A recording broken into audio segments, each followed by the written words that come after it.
안녕하세요. 이번 시간에는 상관 분석에 대해서 설명하겠습니다. 상관 분석은 두 변수 간에 선형적 관계가 있는지 분석하는 것인데요.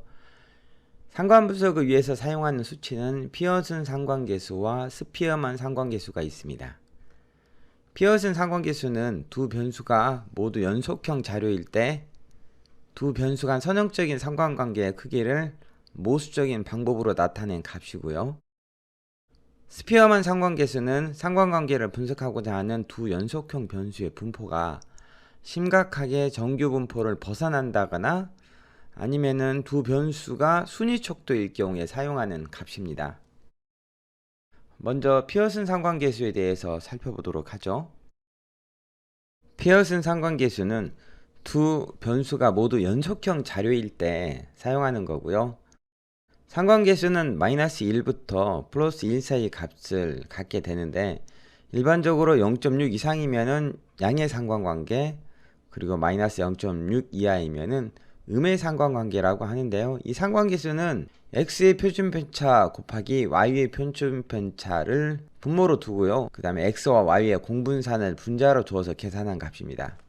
슬라이드의 오른쪽 아래에 상관계수와 관계가 설명되고 있잖아요. 여기서 보시면은 0.7부터 1.0은 매우 강한 양의 상관관계라고 돼 있고, 그 다음에 위에 내용에는 0.6 이상이면은 양의 상관관계라고 하는데, 사실 이 수치의 기준은 정확한 건 없습니다. 여러분들이 분석을 하다 보면은 적절한 수치를 기준으로 삼으시는 게 좋을 것 같아요. 보통의 경우에는 통계책에는 0.6이라고 나와 있는데 저는 개인적으로 0.7 이상을 사용하는 경우도 많습니다. 만약에 변수가 아주 많다고 가정하면은, 예를 들어서 독립변수가 한 1000개 정도 되고요, 종속변수가 하나인데 변수들 중에 상관계수를 판단할 때는 때로는 0.9 이상, 때로는 0.3 이상을 가지고도 어떤 의미를 갖는 걸 찾기도 해요. 그래서 기준은 딱히 정해진 건 없으니까 그때그때 상황에 따라서 다르다고 생각하셔야 됩니다.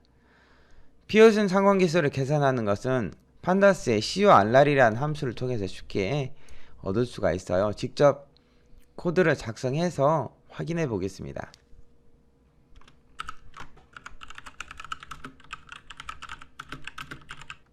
C본 패키지를 불러오고요.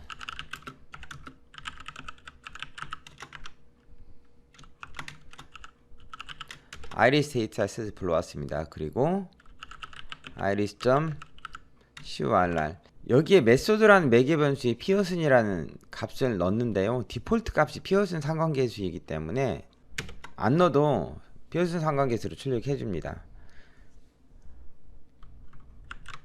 여기 보시면은 페타.미드스와 페타.랭스는 상관계수가 0.96이죠. 매우 강한 양의 상관관계로 표시가 됩니다.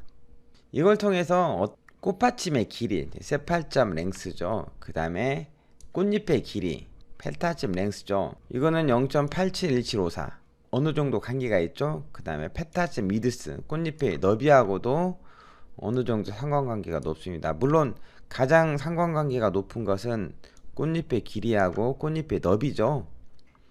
이런 것들은 상관관계가 있다고 판단하고요. 자, 이 수치로도 확인할 수 있지만 실제 산점도 그래프로 통해서 두 변수가 상관관계가 있는지도 확인할 수가 있어요. C번의 스캐터 플롯 이용해서 아이리스 데이터의 페타.랭스와 아이리스 데이터의 페타.미드스의 산점도 그래프를 이용하면은 이렇게 우상향의 산점도 분포로 보여주고 있죠. 두 변수가 선형적 관계가 있는지 여부를 판단하는 것은 COR이라는 함수를 통해서도 확인할 수 있고요. 직접 산점도를 그려서 확인할 수도 있습니다. 물론 유의 확률 P-value라는 걸 이용해서 상관계수의 유의성을 검증할 수도 있어요. 귀무가설과 대립가설을 각각 세우는데 보통 이럴 경우라면은 대립가설은 상관계수가 0이 아니다, 즉 상관관계가 있다. 귀무가설은 상관계수가 0이다, 상관관계가 없다 라고 가설을 세웁니다. 판다스의 CORR이라는 함수는 유의 확률 p-밸류를 계산해 주지 않아요. 그런데 사이파이에 있는 피어슨 R이라는 함수는 피어슨 상관계수와 그리고 p-밸류도 같이 출력해 줍니다.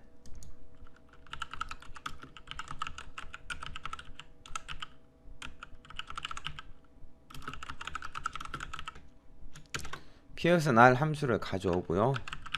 피어슨 R 함수의 첫 번째 인수로 iris.petal length, 두 번째 인수로 iris.petal width를 집어넣고 실행시켜 보면은 이거의 첫 번째 값은 피어슨 상관계수고요. 두 번째 값은 p-밸류예요.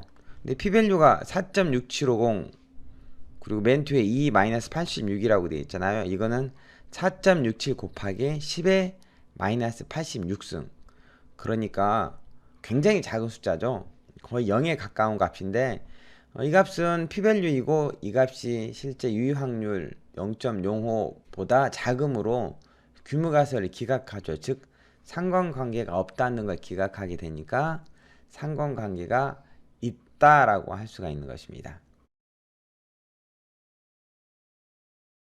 다음은 스피어만 상관계수를 보겠습니다. 스피어만 상관계수는 상관관계를 분석하고자 하는 두 연속경 변수의 분포가 심각하게 정규분포를 벗어났거나 아니면은 두 변수가 순위척도 자료일 때 사용하는데요. 데이터가 서열척도인 경우에 값 대신 순위를 사용해서 계산한 상관계수입니다. 판다스의 CORR이라는 함수의 인수로 메소드는 스피어만을 포함하면은 스피어만 상관계수를 얻을 수가 있어요. 물론 사이파이 모듈에 스피어만 R 함수를 이용해도 스피어만 상관계수를 얻을 수 있습니다. 직접 코드로 작성해 보겠습니다. 먼저 판다스 이용해 보죠. iris.CORR 메소드는 스피어만 하면은 스피어만 상관계수를 얻습니다. 물론 사이파이 패키지에서도 스피어만 상관계수를 얻을 수 있어요.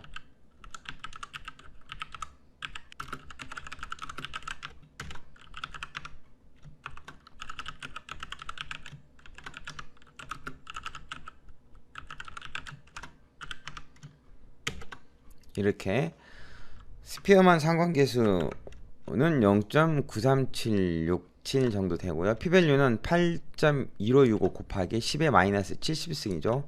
p-밸류도 거의 0에 가까운 숫자니까 이것도 두 변수가 관계가 있다라고 할 수 있습니다. 다음은 독립성 검정을 보겠습니다. 앞에서 상관관계에 대해서 설명했잖아요. 근데 독립성 검정이 갑자기 나왔는데 이 독립성 검정도 사실은 변수끼리 어느 정도 관계가 있는지를 확인해 보는 거예요. 제가 이 영상에서 독립성 검정으로 피셔의 검정과 맥리마 검정에 대해서 설명을 하고요. 그 다음에 적합도 검정에 대해서도 설명을 할 겁니다. 적합도 검정은 어떤 분포를 따르고 있는지 검증하는 방법, 그리고 지금 설명할 독립성 검정은 독립적인지 여부를 알아보는 검증 방법이에요. 이것들은 대부분 변수들끼리 어떤 관계가 있는지를 확인하기 위한 거여서 제가 하나의 주제로 묶어서 설명을 하는 것입니다. 독립성 검정은 단일 무작위 표본에서 추출한 자료에 대해서 하나의 특성이 다른 특성에 대해서 독립인지 여부를 검증하는 방법이에요. 독립인지 여부 중요하죠. 범주별로 빈도만 주어진 범주형 데이터 분석은 일반적으로 카이-제곱 분포를 이용한 검정 방법을 이용해요. 그런데 독립성 검정을 하는 목적이 있습니다. 첫 번째는 적합성, 두 번째는 독립성, 세 번째는 동질성이라는 건데요.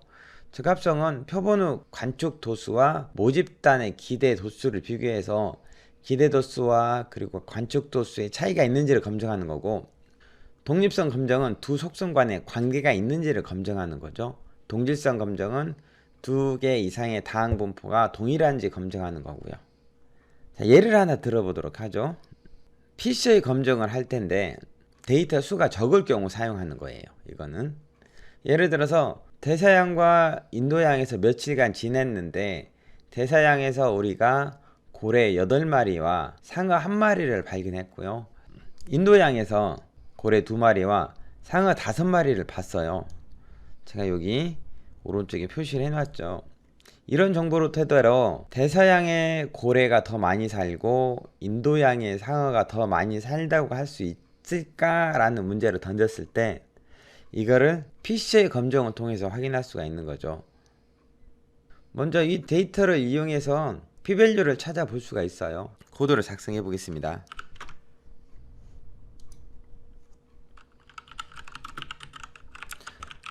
SciPy 스태치 모듈 안에 Fisher Exact라는 함수가 있고요. 이 함수를 이용하면은 오즈비와 그 다음에 P밸류라는 걸 얻을 수가 있어요.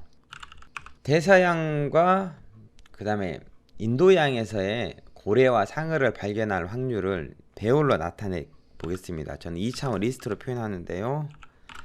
8,2 그 다음에 1,5. 자, 이거는 고래는 대서양에서 8마리, 인도양에서 2마리를 발견했고요. 그 다음에 상어는 대서양에서 1마리, 인도양에서 5마리를 발견했다는 거죠. 이거 이용해서 PC의 검정을 실시하면은 실행된 결과는 20, 그 다음에 0.349. 일단 P밸류는 0.349, 즉 3.5%죠. 일반적으로 사용되는 유의 수준 5%보다 작죠. 그래서 관찰된 불균형이 통계적으로 유의하다고 결론을 내릴 수 있는데요. 이 말은 고래는 대서양에서 더 많이 발견되고 상어는 인도양에서 더 많이 발견된다는 걸 알 수가 있습니다. 다음은 맥리마 검정에 대해서 알아볼까요? 맥리마 검정은 두 가지 이진 분류 알고리즘을 비교하는 관점에서 두 모델이 같은 방식으로 동작하는지 아닌지에 대한 테스트가 있어요. 맥리마 검정은 미국의 심리학자이자 통계학자인 퀸 맥리마에 의해서 만들어졌는데요. 이 검정은 교차표의 동질성 테스트를 하는 검정입니다. 다시 말하면 맥리마 검정은 두 경우 데이터가 얼마만큼 일치하는지 확인하는 건데요. 기술적으로 교차표의 동질성이라고 합니다. 맥리마 검정은 가끔 의학에서 치료 효과를 대조군과 비교하기 위해서 자주 사용되죠. 데이터 분석을 하다 보면 데이터 수가 적을 때 K폴드 교차 검증이라는 것을 하는데요. 의학에서의 치료 효과를 대조군과 비교할 때는 K폴드 교차 검증 같은 걸 하지 못해요. 그렇게 K폴드 교차 검증 같이 리샘플링 기법을 통한 반복 평가를 하지 못하고 한 번만 평가해야 되는 경우에 이 맥리마 검정을 수행하는 것이 좋습니다. 맥리마 검정의 예를 들어보겠습니다. 연구원이 약물이 특정 질병에 영향을 미치는지 확인하려고 시도를 해요. 이 교차 분류표에서 행은 치료 전 질병이 있음 그리고 없음을 의미하고 열은 치료 후 진단 결과 질병이 있음 없음을 의미해요. 맥리마 검정을 할 때 사용하는 함수는 스태치 모델즈 패키지에 있는 맥리마라는 함수인데요. 이걸 이용해서 직접 맥리마 검정을 해보겠습니다. 코드를 작성하면서 테스트 해보죠.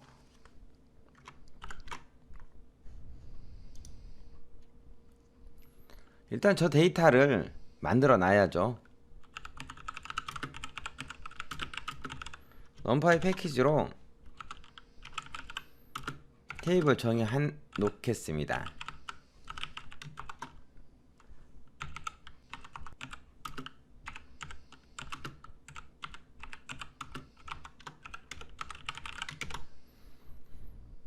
데이터가 표에 나와 있는 대로 작성이 되어 있죠.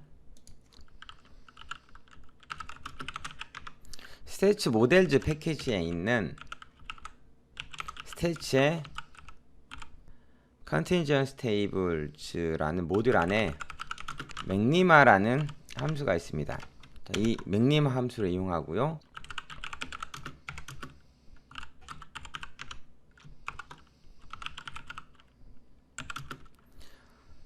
앞에서 만든 데이터를 첫 번째 인수로 집어넣고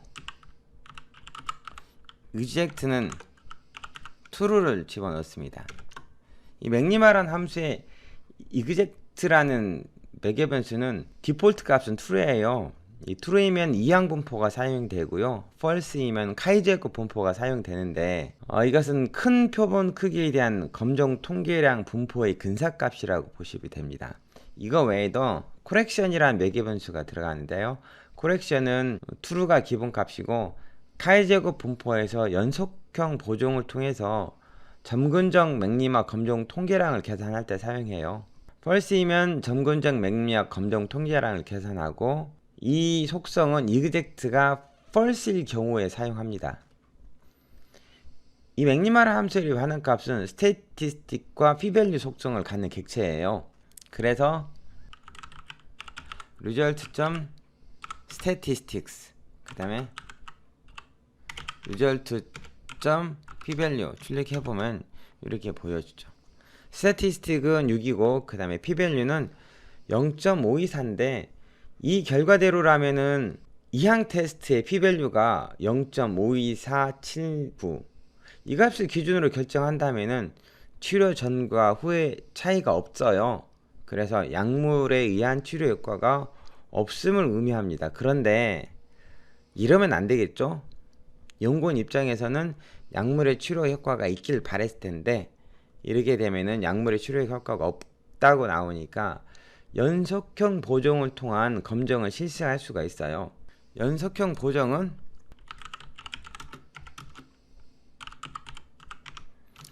맥리마 함수에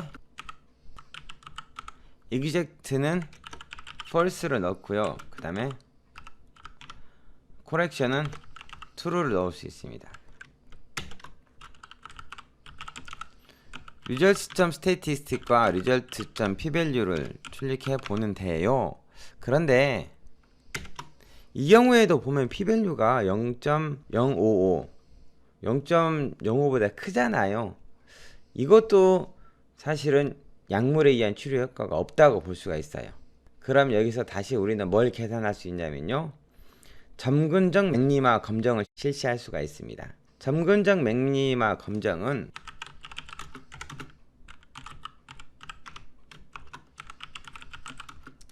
exact는 false 그 다음에 correction은 false를 이용하면은 result.statistic result.p-value 출력해보면 이제 점근적 맥리마 검정 결과의 p-value는 0.033이죠. 이 결과대로라면은 약물의 치료 효과가 있다라고 할 수가 있는 것이죠. 점근적 맥리마 검정 통계량과 그 다음에 연속성 보정을 통한 점근적 맥리마 통계량이라는 게 따로 있어요. 그거는 여러분이 교재를 한번 보셨으면 좋겠고요. 중요한 것은 여러분이 맥리마 검정을 할 때 단순하게 이항 테스트만 하지 말고 연속형 보정을 통한 검정 그리고 점근적 맥리마 검정을 같이 해보시라는 거예요. 아니면요, 이것들을 통해서 미드 p-value라는 걸 계산할 수도 있습니다. 제가 오른쪽 메모장에 미드 p-value를 계산하는 함수를 미리 만들어 놨는데요. 이 미드 p-value라는 것은 앞에서 그 점근적 맥리마 검정 통계량 그 다음에 연속형 보정을 통한 점근적 맥리마 통계량이라는 게 있잖아요. 이런 걸 통해서 만드는 공식이 있어요. 그걸 직접 구현한 거거든요. 이걸 통해서 이렇게 함수를 정의해 놓고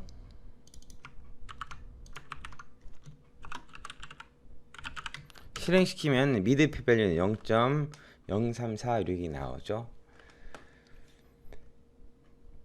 이 계산 결과대로라면은 알파값 0.05보다 p-value가 작죠. 이를 기반으로 맥리마 검정 및 미드 p-value는 약물에 의한 치료 효과가 유의한 효과가 있다라는 것을 증거로 제공한다는 것이죠. 맥리마 검정을 할 때 단순 맥리마 검정을 하지 마시고 점근적 맥리마 검정 통계량을 통해서 또는 연속형 보정을 통한 점근적 맥리마 검정 통계량을 통해서도 검증을 해보시라는 거예요. 그리고 미드 p-value 단측 p-value에서 관측된 비확률의 절반을 먼저 빼서 얻은 다음 이를 곱해서 얻는 이 미드 p-value를 이용해서도 맥리마 검정을 해보시라는 거고요. 함수 구현해 놓은 거는 참고하셨으면 좋겠습니다. 다음은 적합도 검정인데요. 적합도 검정은 K개의 범주 또는 계급을 가지는 한 개의 팩트에 대해서 어떤 이론적 분포를 따르고 있는지를 검증하는 방법이에요. 여기서 규모가설과 대립가설을 세우는데요. 규모가설은 관측값의 도수와 가정한 이론 도수가 동일하다 라고 하는 거고요. 대립가설은 적어도 하나의 범주의 도수가 가정한 이론 도수와 다르다라고 하는 거죠. 다르게 얘기하면은 두 개의 데이터가 있다면 그 두 개의 데이터가 동일한 분포를 따른다 라는 것이 규모가설이고요. 그 다음에 두 데이터가 동일한 분포를 따르지 않는다 라는 것이 대립가설인 거죠. 이것도 p밸류가 유의수준 0.5보다 작으면은 대립가설을 채택하게 되는 것입니다. 적합도 검증을 통해서 문제를 풀어보겠습니다. 화면에는 데이터 그리고 EXP라는 변수가 정의되어 있는데요. 이거 뭐냐면은 유전학자 멘델이 콩 교배에 대한 유전의 이론적 모형으로서 잡종의 비율을 A 대 B 대 C가 2 대 3 대 5라고 주장했고요. 이 이론의 진위를 가리기 위해서 두 콩 종자의 교배로 나타난 100개의 콩을 조사했더니 A형이 19개, 그 다음에 B형이 41개, C형이 40개였습니다. 이러한 관찰값을 얻었을 때 멘델 유전학자 이론이 맞다고 할 수 있는지 유의수준 알파 0.05에서 검증하라 라고 했을 때, 이때 파이썬에서 적합도 검증은 카이스퀘어라는 함수를 이용해요. 직접 작성해 보겠습니다.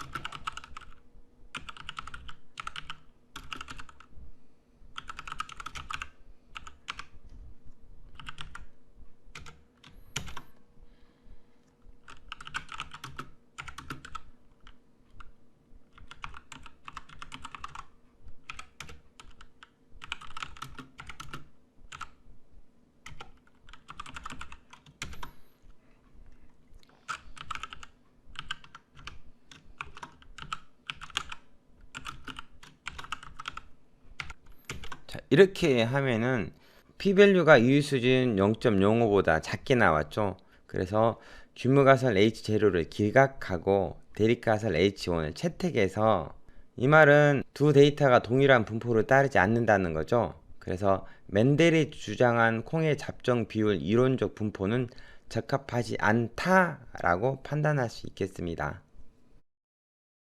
다음은 다차원 척도법이라는 건데요. 평가 대상의 관계, 여기서 관계는 유사성 또는 거리 등이 있겠죠. 이 관계를 활용해서 평가 대상을 n차원, 보통 2차원이나 3차원이 되는데 2차원이 많겠죠. 그 n차원 공간에 표시하는 것을 다차원 척도법이라고 해요.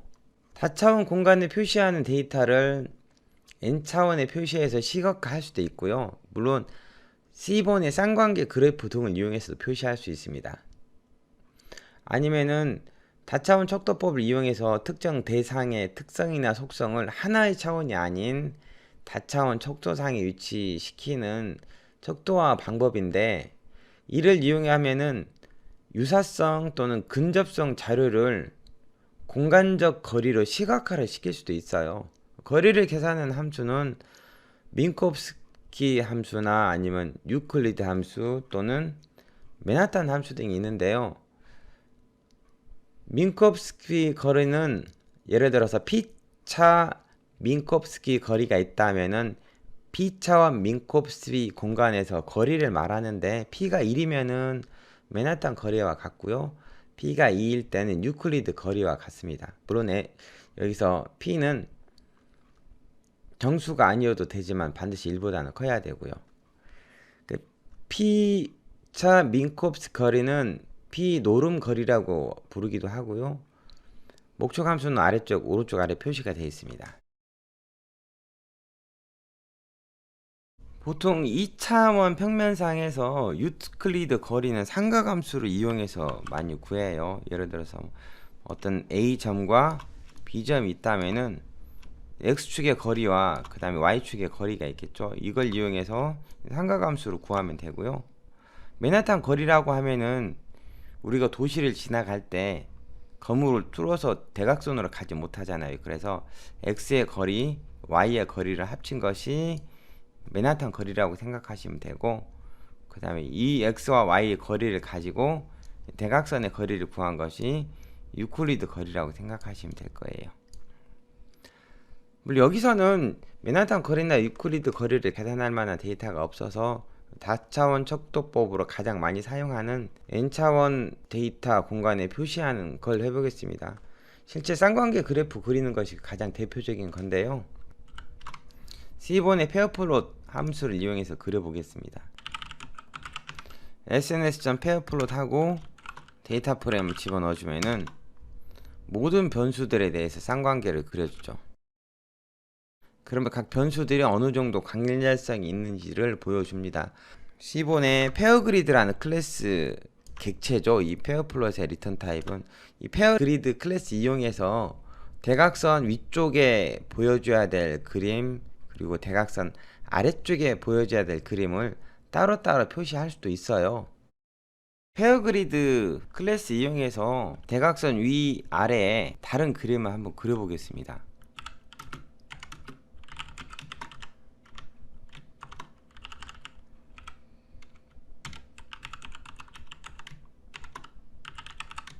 맵 DIAG는 대각선 영역의 그림을 그릴 그래프로 지정하는 거고요. 로어는 대각선 아래 그릴 그래프를 지정하죠. 대각선 아래는 산점도 그래프를 이용하고, 대각선 위에는 회귀 그래프를 그려보겠습니다.